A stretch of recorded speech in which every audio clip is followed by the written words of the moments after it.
thank you both.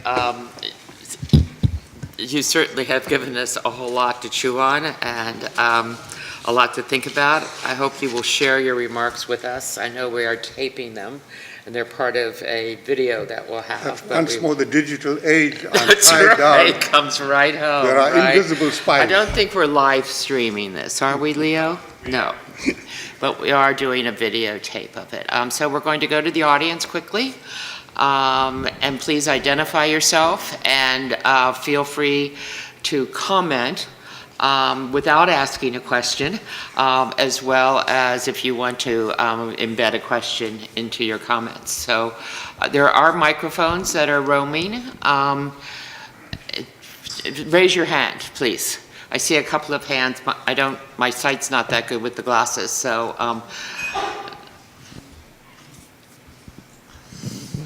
Hello, my name is Delabian Rice Thurston.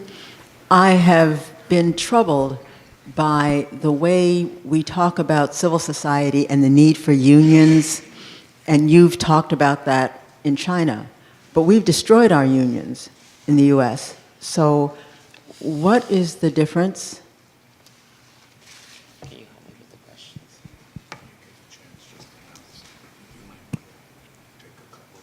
Yeah, 3 questions.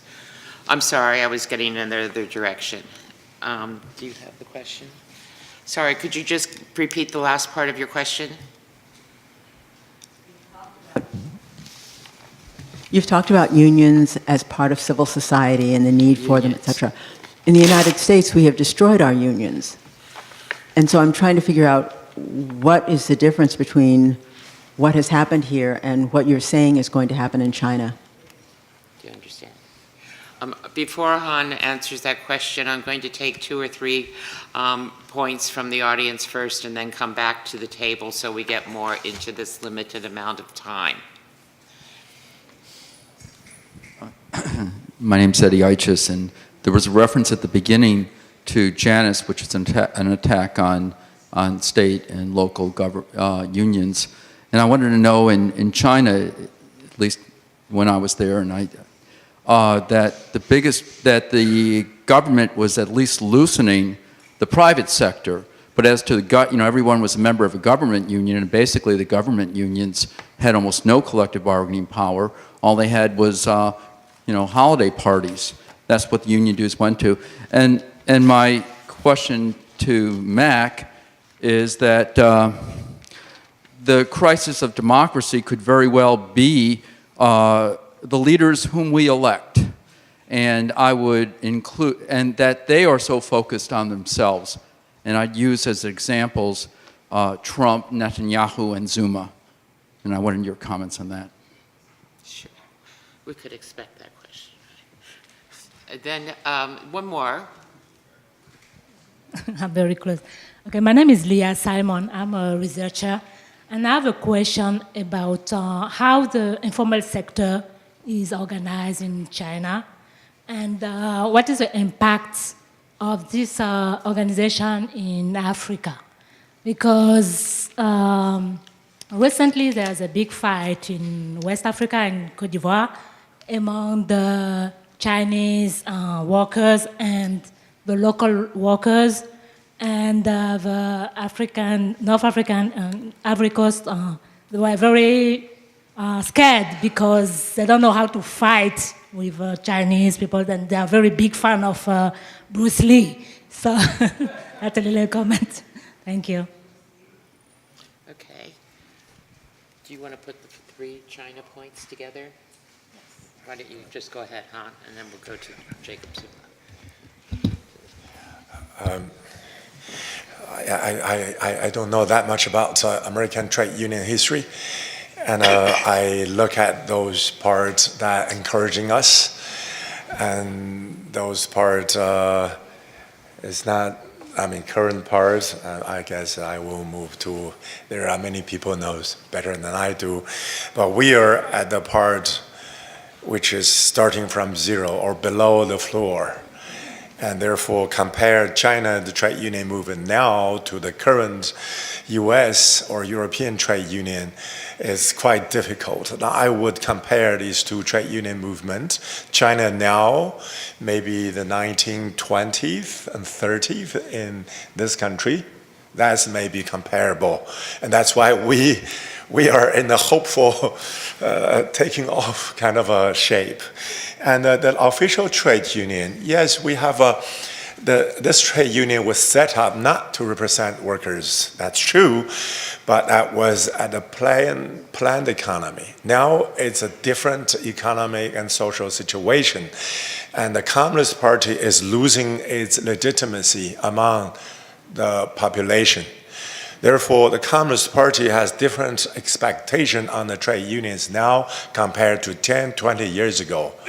And in the end of 2015, if you have time, come to our website, China Liberal Bulletin. We have several articles to describe about how Xi Jinping, the president of China and the head of the Communist Party, himself pushing for the official trade union to reform. That has never happened before in the Communist Party history. And why is that? It's because the Communist Party need a new legitimacy among the working class. And the party itself cannot achieve it. And he wished the union could do it. And the union, in fact, was not built for bargaining, therefore cannot achieve it. So therefore, the union leadership on every level is in crisis, in personal crisis. So therefore, we have an opportunity there. The workers, instead of going to streets, instead of doing some other things, we can walk into the trade union asking for representation. So that is why now asking for the union representation will be the power to move the union to the right direction.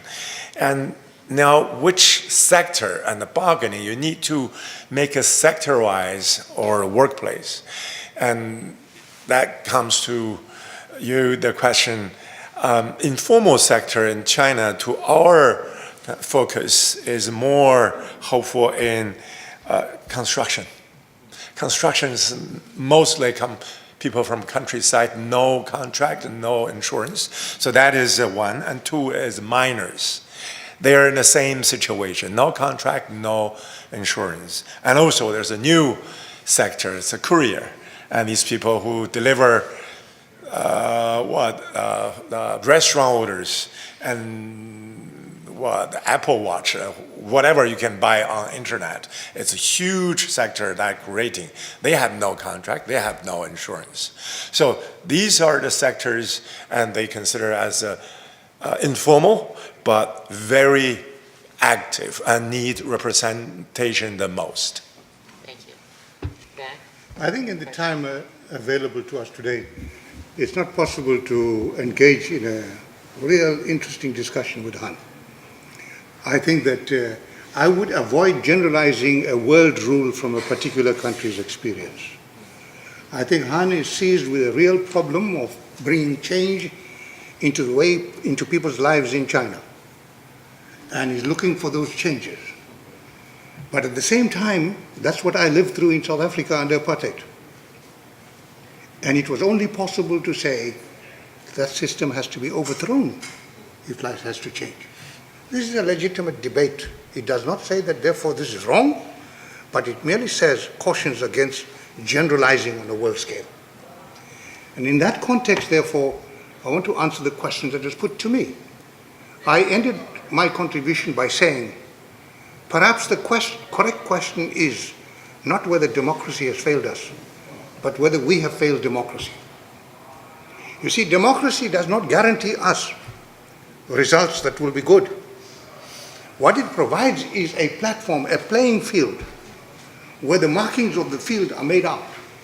The rules have been determined how to mediate those conflicts between the warring parties, conflicting interests. But the question is how we mediate it. And I am saying that representative democracy has at its roots a systemic flaw that we need to keep addressing. And that is the distance between those we elect and the people who vote. Now, that is what we have to attack, besides all other things. Because I'm arguing that you can attack some of the symptoms and think you're doing wonders, whereas the fatal flaw remains. So the question facing China and facing us, how do we ensure that the process as we move forward brings in more and more people who feel powerless into the system to feel they're part of the decision-making process? So I'm not surprised at the production, at the end result, to the current result of Trump or Netanyahu or Zuma. But I don't blame them, I blame us. Because in 1994, when the ANC came to power, and I'm part of the ANC even now, my position is that I have retired. I haven't resigned. How many times have you retired? Many times. I get so furious with my comrades. My biggest quarrels are like what Robert Frost said. I have a quarrel. He said he has a lover's quarrel with the world. I have a lover's quarrel with the ANC. Because in 1994 we said that we want to take this democracy and now make it people-centered, people-oriented and participatory. And we've done nothing over 22 years to experiment on that line. And perhaps we've done nothing because you in the US did nothing to give us an example. Britain did nothing to give us an example. And I'm saying, let's experiment. Yes, I know it is frightening to say that the people who voted for Trump, 40% of them did so because they feel marginalized, irrelevant, and powerless and voiceless. They may be wrong, they may be right. But let us not put them into the labels of backward and forward and progressive. Let's always strive to bring them part of the solution. And I'm saying that the important thing here is that with modern technology and the changes that have gone on, decision-making is a process, not a singular act. You can involve people by making them better informed so that they know better what is happening and they can express themselves on it. That's where I come from. And that's why I'm saying I came to this conference excited because your invitation said to me, Leo, you're looking at an organic crisis of democracy which is international in scope. Organic means look at the fundamental flaws of the system, the systemic flaws, rather than just the symptoms. Thank you. Thank you. I've got a note here that Melissa Cropper would like to say something, and I think this is a perfect opportunity because I wonder, Melissa, I will ask you a question. Are you in the balcony? Is that where you are? If we could get a microphone up there. I would ask you the question, and maybe then you can return with a question if you like. But I wonder if you come, Melissa Cropper is the Vice President of the AFT and President of the Ohio Federation of Teachers, and comes from a part of Ohio which is not one of the 7 urban centers, but Georgetown. And I wonder if in your communities, if you see what Mac Maharaj is talking about as the crisis of democracy, as Trump being a symptom of the crisis of democracy that relates to a cause that rests in the people that you have grown up with and that you represent in many ways.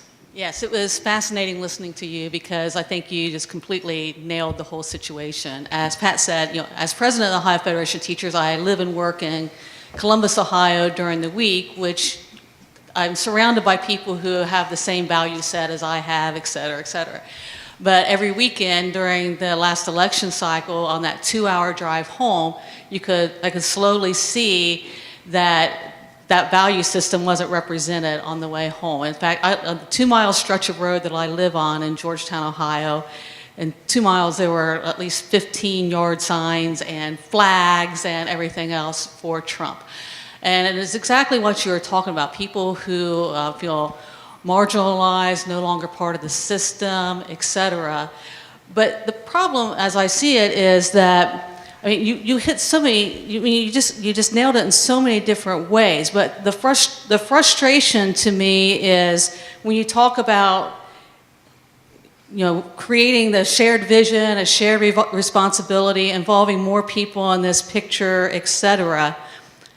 how do we do this when not just Trump, but the Republican system for so many years has been changing the language, taking words like freedom, patriotism, and giving them a whole different connotation than what they were ever meant to mean, but also have destroyed people's faith in the media, destroyed people's faith in institutions, destroyed people's faith in public schools, destroyed people's faith in unions, although I would argue that our unions still are the bedrock of our democracy, and that is our one hope for continuing to build a democratic society.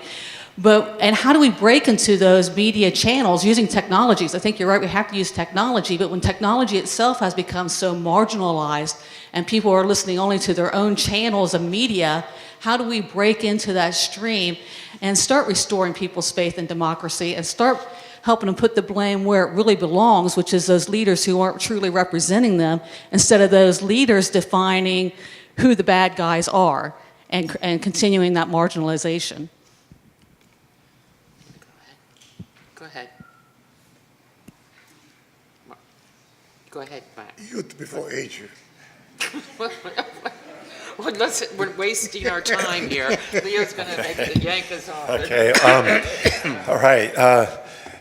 I just want to share with you another conversation I used to have 5 or 6 years ago with one of the best human rights lawyers from China. I respect him. We're maintaining good friends, but that conversation made me mad.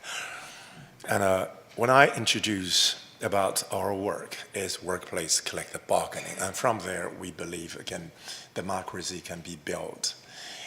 And it's aiming to share the cake, and how can we share it? And I will participate in this as a worker. And right after I speak about that, and this friend of mine, he said, I disagree with you, Dongfang. What you're saying is against democracy. Workers organize a union, collectively against employer, and bargain with employer with bigger number because you have more people. That is against democracy. So what is that? He said, because democracy should be built on the respect of private property. So the company is private property, and whatever that employer want to do with its property is their business. And the workers, if you're not happy with the working condition and salary, go somewhere else. There's a market. So this is one of the best human rights lawyer from China. In prison, get tortured, still my best friend. But that conversation really, really woke me up. I said, okay, what if these guys become the next regime? What we're going to do with that? So I lose my fingers, these workers have lost their salary, jobs, and no social security. What we're going to do with that? And we will have to restart fighting against our old friend.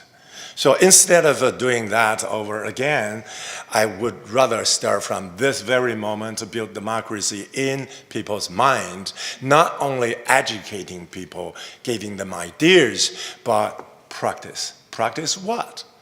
You're not allowed to vote for the president of China. You're not allowed to vote for the lawmakers, but you're able to vote for your representatives in your workplaces to represent you, to bargain with employers, not bargain with the government. But this is a practice of democracy. So this is what I can see what we could do. And I know this is a China case. It may not apply to other countries, but this is our case. And another just a recent event I want to share with you. Last year, I went to Albania. And a Swedish organization asking me to go to Albania to share with them about how we do collective bargaining under dictatorship. I said, wow, Albania gained democracy 20 more years ago. How can I, dare to share this? But when I get there, I was shocked. The labor NGOs were ashamed to call themselves trade unionists. Why was that? I asked them, why is that? You're doing labor work. You try to improve workers' rights here. Why you should be ashamed? So, wow, you know what? If we openly call ourselves trade unionists, thousands of fingers will pointing out our nose, you are a communist. And that is the harsh reality. Are we going to help the others to gain their freedom, their space, to exploit us again, and we will restart our fight to be ashamed of as a trade unionist? And that's why 2 years ago I was at a Congress. There was a hearing, and my friend who knows what I will say said, don't say that at the Congress. Especially it's organized by a Republican. You know what I was going to say? I was going to try to persuade them China better go social democracy instead of the US. And I did say that. I get a lot of challenges, yes, from congressmen, but I don't mind. This is our country. This is our future.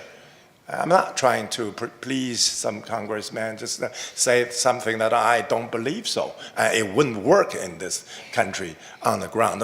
Don't forget we have 1.4 billion people. If we go social democracy, and social democracy will work on earth.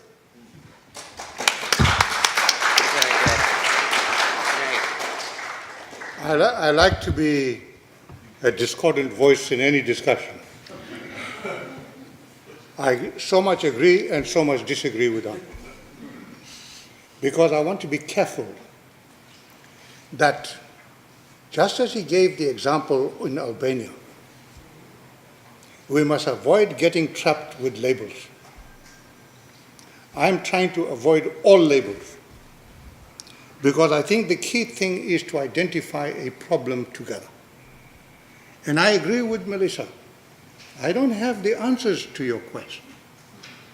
The first issue is, have we identified the problem correctly? Because then only we can move forward. And what has happened in the world is such a revolution is taking place right in the midst of what we are living, that it is placing tools in our hands that simply are incomprehensible from the point of view of the power they give us. And at the same time, they give us power to destroy ourselves. And that's the discussion that we want. So, at every level, without prescribing an answer, I look for the question, is it empowering people or is it marginalizing people?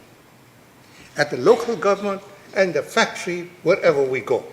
And I think what Hans is talking about is a process of empowerment taking place in a particular context.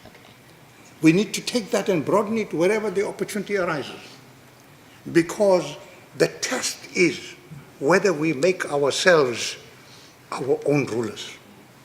That's the test. So that's where I come from. But I would avoid raising anything that we come from, that we have inherited and shaped in our past, and make it a holy cow. I think unionism has been an enormous and positive advance in the advance of our societies. But I would not make it a be-all and end-all. Because the changes that are going on are going to change the way even unionism manifests itself and practiced. Our issue is to be open to those changes, but with a singular test. Does it empower people or does it disempower? And that's the test by which we have to react to things. So when I think about the issues from workplace to my home, I have to change the relationships in my family. I have to make sure that even a child below 18 has a right to a voice. And how to live with that is difficult. It's difficult because it changes the entire universe in which we have come up. But that's the greatness of the world in which we are living. That it is so empowering, provided we see the opportunity in it, rather than just dwell in the threats and get trapped in the threats. So, while I go along with Hans so far, I only want to, and you will see that I've avoided every political, socio-economic category. I have emphasized that those were useful tools in the 20th century. But the changes have been so phenomenal now that at the production level, at the family level, at the workplace, it has changed and put tools at our disposal that we are not using. And what's great about it, colleagues, is that if we try to embrace those tools, you will see how empowering it is. I don't like the idea that my 11-year-old is going to be empowered, but I have to live with that. There's a question up here in the balcony. The young man had his hand up. I'm sorry, I missed you before. Hi. Is there a microphone there? I wanted to... Could you introduce yourself too? My name's Phil Thompson. I'm from MIT. I wanted to challenge us not to think about labor narrowly in terms of unions or narrowly in terms of collective bargaining. And in response to Deng Feng, I wanted to point out that the United States fought a civil war over whether property has a higher value in a democracy than actual people. It was in the 1880s that the Supreme Court said corporations legally are people. And reversed, that was in the context of destroying the efforts to rebuild the country after the Civil War and crushing black people's right to vote for 100 years. That's when that decision was made. And I say this to say, I think the narrative that we tell about labor and the narrative we tell about race in this country are segregated. As if 200 years of black people fighting slavery is not part of labor's history. And labor starts with the Knights of Columbus and white workers organizing for collective bargaining. I think that very way of thinking still reflects slavery and racism and white supremacy. And I really think in order to begin to deal with how do we combat, the kind of thinking that's happening on the right and the kinds of resentments that have built up, that's cultivated amongst white workers, I think we ourselves have to begin to tell different stories about our own history and start naming some of our own heroes. My students don't know who John Brown is. Most workers I talk to don't know who John Brown is. They don't know who Wendell Phillips is. They don't know who Thaddeus Stevens is. They don't know lots of people died to change our conception of property and to bring white and black people together, but labor doesn't tell that story either. So I just think that's a place to begin. And that's a truthful analysis, I think, of our history.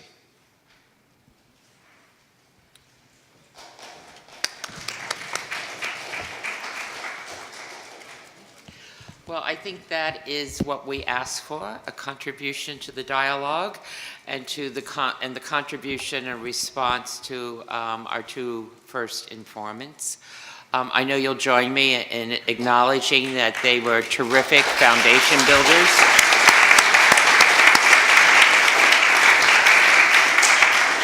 And they will both be here for the duration of the Shanker Institute conference, and so you'll have more opportunity to engage with them, and I hope they will also engage with the next panelists that will come on stage. Thank you for coming, and thank you for joining us, coming from very far away, both of you. Thank you.